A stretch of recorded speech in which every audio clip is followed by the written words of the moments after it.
Okay. Okay. In the last one, you brought up the Obamacare. And I have, you referenced it as an argument point, and I did do notes here. Here's the only thing that bugs me about that, and I don't. Since the only reason I'm going into this is because, and this is not me fighting one way or another politically. It's just the execution, regardless of how you feel about the idea, makes me sick, because there's a few, well actually there's a few, rather than count, I'm just going to go through. I don't like the fact that there's the rule in place which effectively states the heavy user, and basically it's asking somebody who doesn't need to use the product to buy the product, to subsidize it for the person who does. The premium of a young person cannot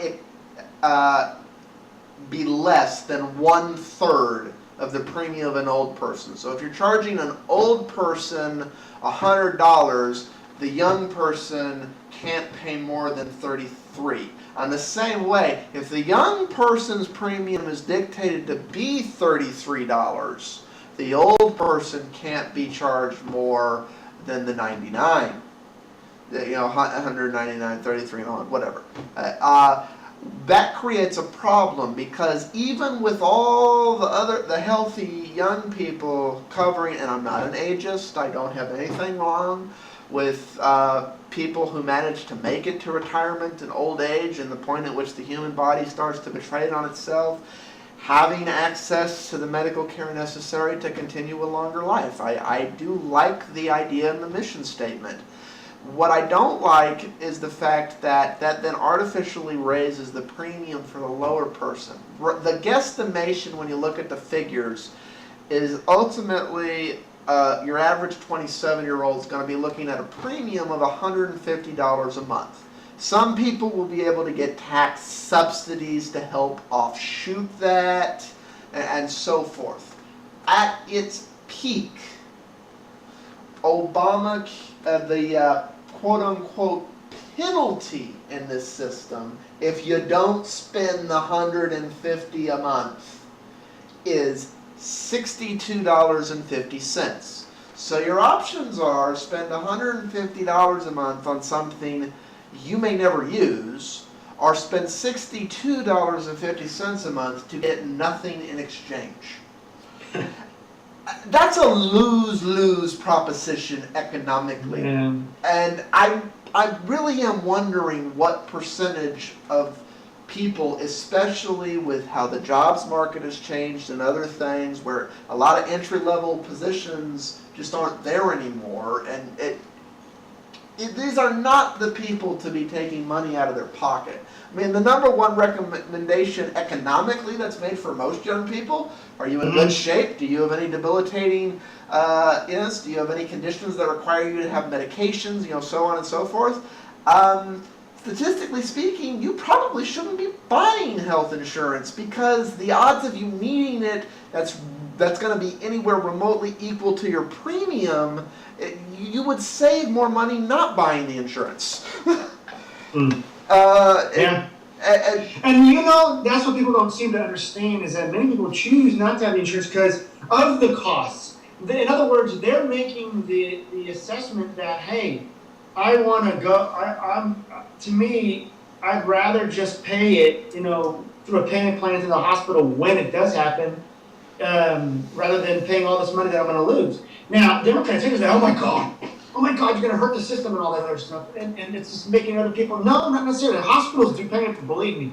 Man, I've been in a medical field program for a long time. There's all kinds of payment plans and this and that shit. My wife had a payment plan with our last baby to pay the hospital. And we're on the HSA thing, so my insurance works a little bit different. I prefer it that way, because I keep all my money, essentially. I don't lose premiums, just a very little bit, but like everything you pay into it, like I remember my last PPO I paid $6,000 into, and if I only visited the doctor twice, I lost all that money. Versus now, when I pay $6,000 into it, I keep it all and use whatever I want. Now my deductibles are much higher, but I'm fine with it because the money that I would pay is being used, and I can control how it's being used. In other words, it didn't just go poof. Yeah, and that's why I think it's so atrocious to say, well, we're just going to make everybody insured. No. In other words, you've given up the fight to make things cheaper. Don't give up that fight.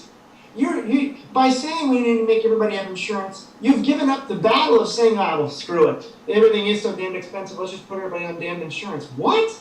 No, that's not the way to handle it. And I'm not saying that price controls are the answer either. I've never advocated price controls. But there are many market forces that are being prevented from working in our healthcare system that need to be allowed to be working.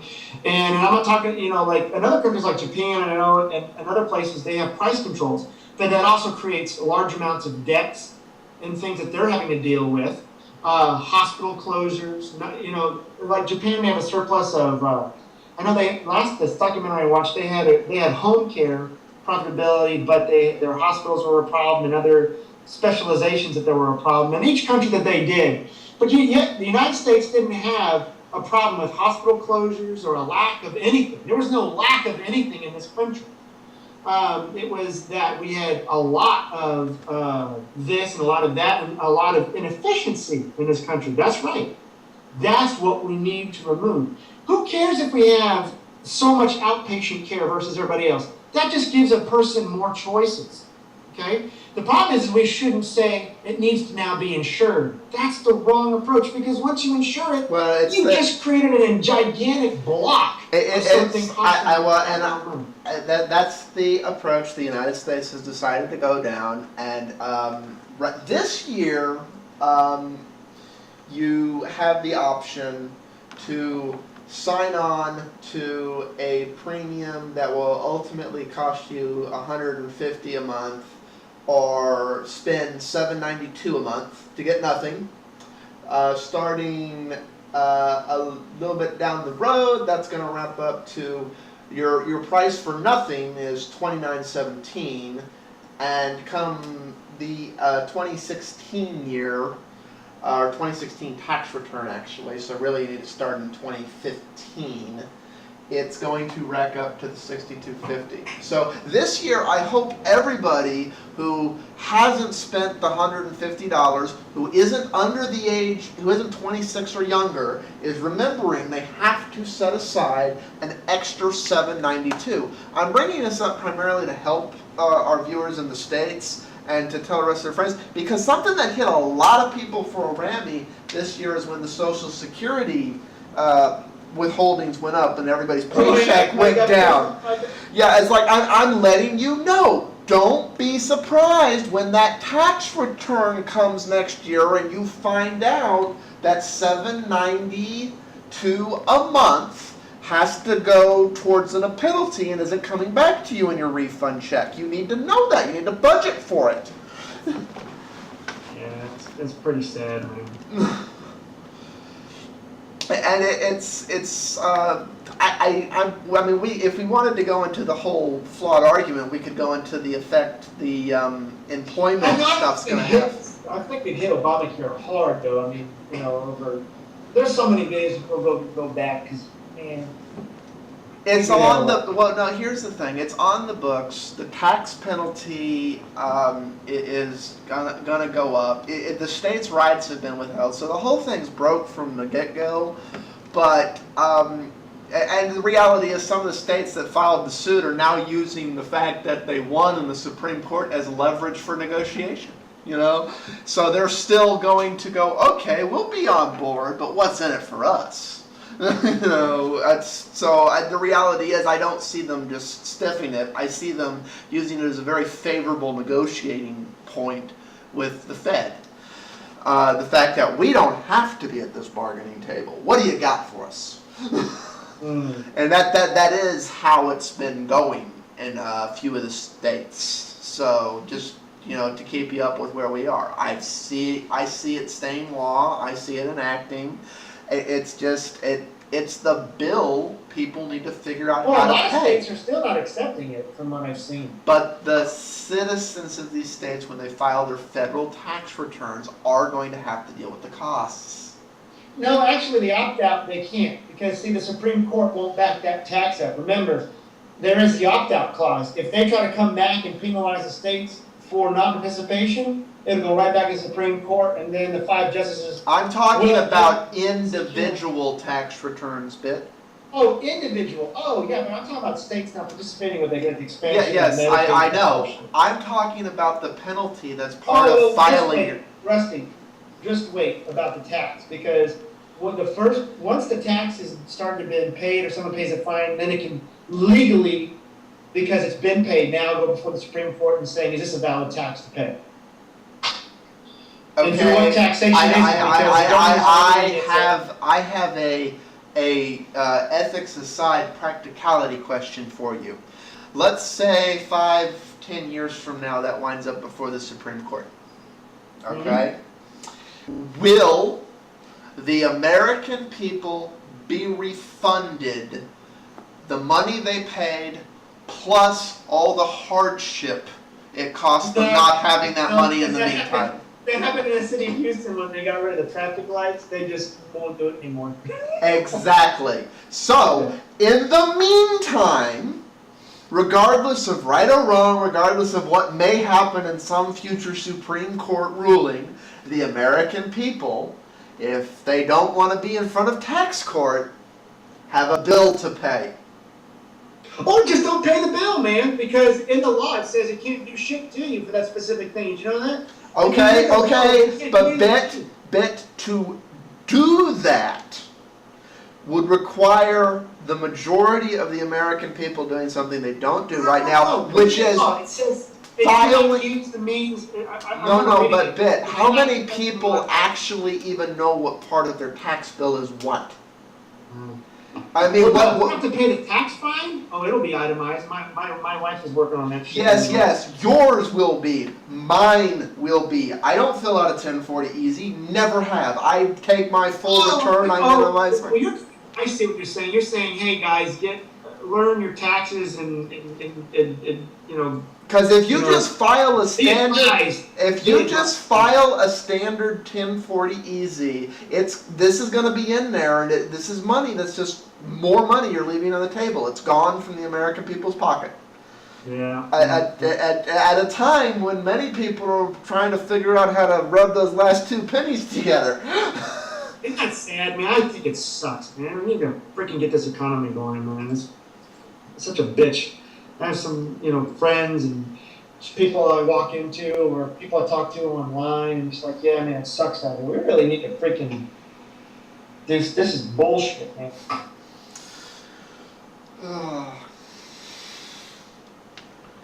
That is what it is. I personally, I think both of these bills are a bad thing. Whether you buy the insurance or pay the penalty, choose which bill you want to pay. Ethically, yeah, you can try and stick. You know what? I'm honestly going to be surprised to know how many people, when they file next year's taxes, withhold that. Like they adjust the check they send the IRS to a different amount. Or when they file electronically, they go pay different amount. They just refuse to pay it. Yeah. Because ethics aside, morals aside, politics aside, I would argue most American people don't have the kahunas to stick it to the IRS. Maybe not, I don't know. And admittedly, sticking it to the IRS is not the wisest thing you could do. Yeah. So yeah. So, plan for the bill, people. Just save the money, figure out how to cut it out. People bitching about that Social Security thing, but I keep trying to explain to people, we've done that over the show, that's not a Republican or Democrat thing. It's just like Congress and the president could not seem to get together fast enough to extend that cut. And Obama initiated the original It came from Bush. Bush had a page. Yeah, I'm gonna say it's amazing how many stories on that tried to politicize it. And they said, well, what you need to remember is George Bush created it. What you need to remember is Barack Obama extended it. What you need to remember is the point you just put up. The party politics and the bickering and the bullshit and not sticking to the actual facts and instead going the yada yada and yada yada. Okay. Yeah. Rather it may. Yeah.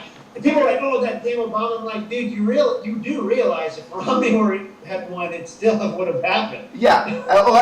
And the stories that tried to claim that I loved the stories on that you said, well, just turn to them and ask them when they voted for. Did they vote for Obama and they got what they wanted? I'm like, no, if they voted for Romney, this still would have fucking happened too. You know, it was already gonna happen no matter what before the election. It was in January. Now, I will say this: Romney could have done what Bush 43 did on his first tax cut, and issue a rebate, because that's what Bush 43 Okay, did. but in the meantime, people's checks are still smaller and so on and so forth. Yeah, but that rebate occurred in freaking. When did he get there? It was passed. Was it February or March that he was able to pass that rebate? He made it retroactive, or maybe later. I gotta look it up. I remember it wasn't too far into the year, so yeah, your paychecks from those 3 months, you would have been bitching. Yeah. Well, and some people really are on the no disposable income budget, and for people on the no disposable income budget, any extra expense, in 3 months, they're broke. Because they haven't paid Bill X or Bill Y, and then they've got late fees that they have no way to pay, and it doesn't matter if they get the money back. At that point, the dominoes have started to fall. Yeah. Why I prefer to live within my means instead of stretch my budget that far, but you can't always afford to do that, and I do understand that. It's unfortunate.